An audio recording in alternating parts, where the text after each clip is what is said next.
Hello, this is Carrie Kohlmeyer, and the unit I designed is Media Bias. I designed it keeping in mind junior high students, 8th, ninth grade students, and the basic premise of the unit is that students will use technology to find media sources and read them, compare them, analyze them, draw conclusions on them, and identify to what degree they are biased. In terms of technology, technology is going to be used to identify and locate the information and also to help organize the various points that students are going to look at as they analyze the different media sources. Going down to the skill, I really like this unit because the skill that the students are going to learn is very useful in daily life in that they will be analyzing media for bias and learning that one has to really seek out multiple sources to get as close to the truth as one can, I guess, if you will. And so the understandings that the students will come to is that bias exists in many sources. Bias can be very subtle. Bias in media can be politically or economically driven, perhaps even other ways as we go through and see and take a look at those things. And then also finally, I want them to see how bias influences them in just their day-to-day life and where they come from society-wise influences the way that they see the outside world based on the media that they're seeing. The essential questions, I really enjoyed putting these together. I do have a background in media, so this was particularly interesting for me.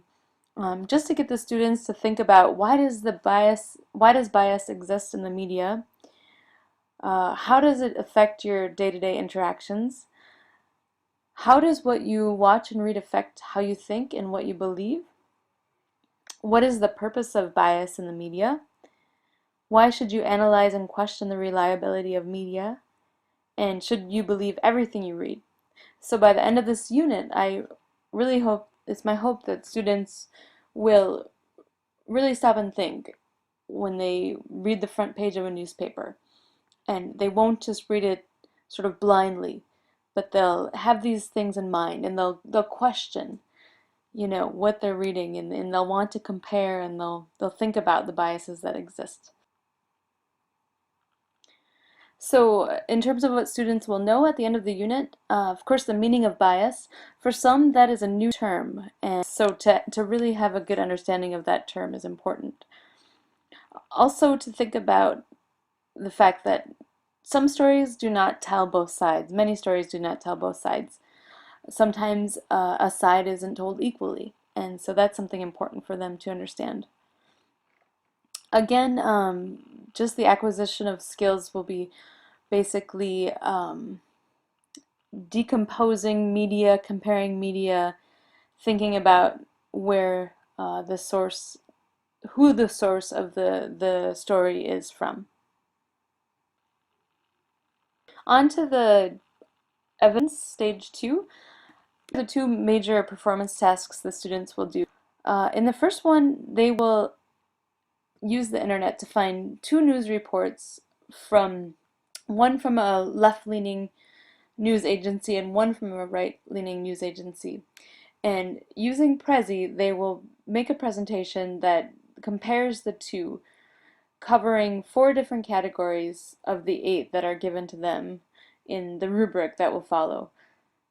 In the second performance task, they're going to do a group presentation, and they can get very creative with this. They can create a skit, a newscast, make a video, another Prezi presentation if they so desire. And the outcome of this is for them to show understanding of the word bias, how it affects our views in society, and reasons why news sources are biased. So this is a great kind of checklist for me to make sure that they're understanding the basic ideas of the unit.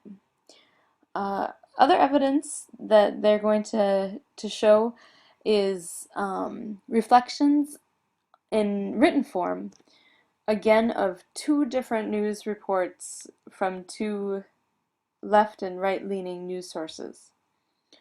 This will come also in a formative assessment in which they'll have to write out the comparisons between two different articles or two different television news reports.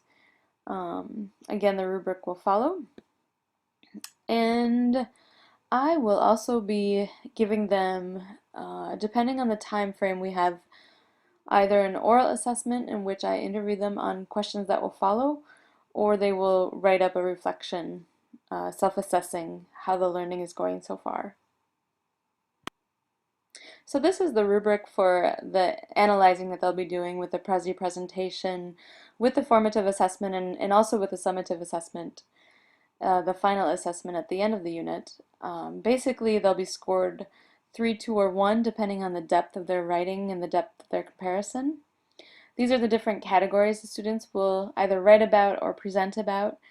The photographs used, the headlines, the language used. Will be reviewing on word connotation, negative and positive connotations.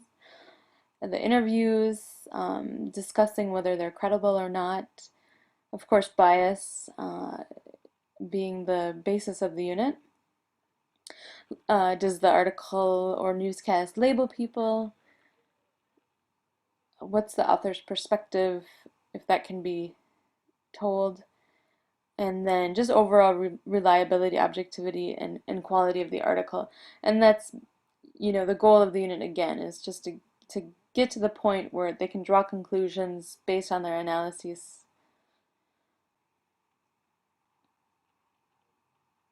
And finally is the stage 3, the learning plan. And in the beginning of the learning plan, there's going to be some activities, quite a few activities that just get the students to have a basic understanding of newspapers, the vocabulary behind newspapers. And so we start out with kind of a fun diagnostic, is sort of a categories game in which students are in groups of 3 and they're given 10 minutes to label the newspaper just with sticky notes.